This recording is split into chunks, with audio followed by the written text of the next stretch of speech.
Okay, welcome back guys. I am Dr. Kaleem Raza. In this lecture we are going to discuss about your eyeball muscles. Anything relating to the eyes, especially your eyes, it's 5-star. It's 5-star. So extraocular muscles, we have got almost 7 of them. We have got superior rectus, we have got inferior rectus.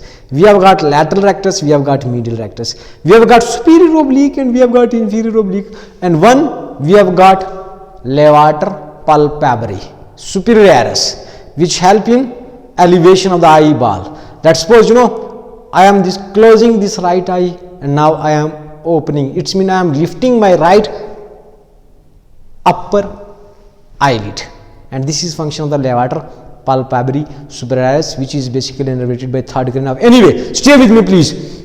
So guys, this is 5-star. Why this is 5-star? Let me discuss please.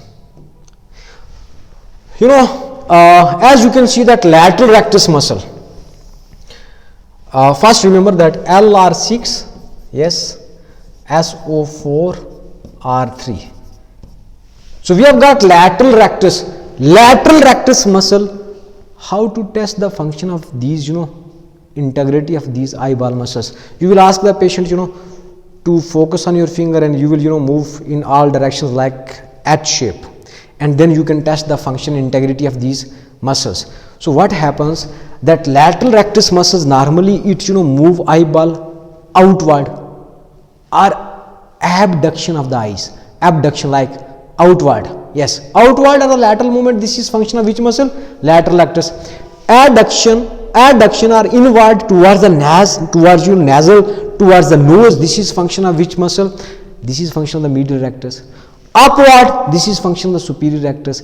Downward, this is function of the inferior rectus. And LR6, what is LR6? That it's mean that lateral rectus muscles is innervated by abducens nerve. Abducens nerve, which is 6th crania, which is motor nerve. Abducens nerve. Very important thing, that abducens nerve pass within the cavernous sinus, and this is what I have explained in detail in cavernous sinus lecture. You should watch. This is also 5-star. So what happens that it's passing through the cavernous sinus, within the cavernous sinus. So sometimes they are asking in exam that in case of the cavernous sinus thrombosis, which extraocular muscles to be paralyzed first? That is the lateral rectus.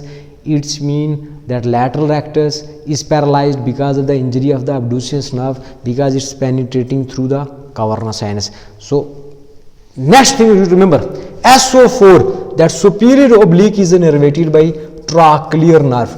Now guys that rectus muscles, their action is similar according to their names, but oblique, their name is superior and inferior obliques, but their action is opposite to their names. That superior oblique muscle, as you can see here, that superior oblique muscle help in downward movement of the eyes. In addition, intorsion of the eye, also it help in abduction of the eyes. So superior oblique, it's innervated by 4th cranial nerve, trochlear nerve, which originate from the midbrain. So trochlear, in case of the injury to the midbrain, in case of the injury to the PCA artery, in case of the injury to this trochlear nerve, there will be paralysis of the which muscles? Superior oblique muscles. So superior, I am looking at floor now. So this is function of the superior oblique, this is function of the trochlear nerve, this is function of the midbrain. So what happens in case of injury to trochlear nerve?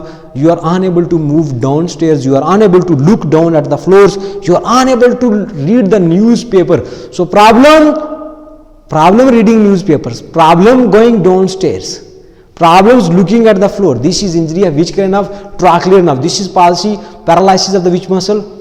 Superior oblique. Superior oblique is innervated by trochlear nerve, SO4. R3, it means remaining muscles of the eyeball are innervated by which kind of?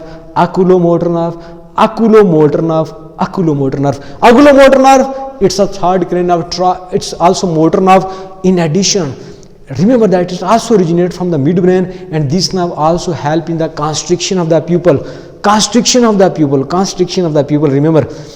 So constriction of the pupil, the reflex of the pupil are also very important. That when you throw the light, so this light, this is afferent reflex, this is carried by optic nerve, which carries your vision sense. But constriction of the pupil, this is the motor part, inner eyeball muscle, yes, ciliary muscles. So it's mean that constriction, efferent fibers are coming innervated by your oculomotor, but afferent fibers of the these pupillary light reflex are carried by your optic nerve. Same way you have to understand that when you close the eyeballs, this is function of the orbicularis oculi muscle and it's innervated by 7th cranial nerve. But when you open eyes, this means you are lifting your eyelids, and this is a function of the levator palpebral muscle, and that is innervated by 3rd cranial nerve. So remember that 3rd cranial nerve help in opening of the eyes, 7th cranial nerve help in closure of the eyes. This is also very important information. So R3, it's mean that all other muscles of the eyeball are innervated by 3rd cranial nerve. So dilated pupil with ophthalmoplegia, which part of the brain is affected? It's mean midbrain. I am talking about injury of the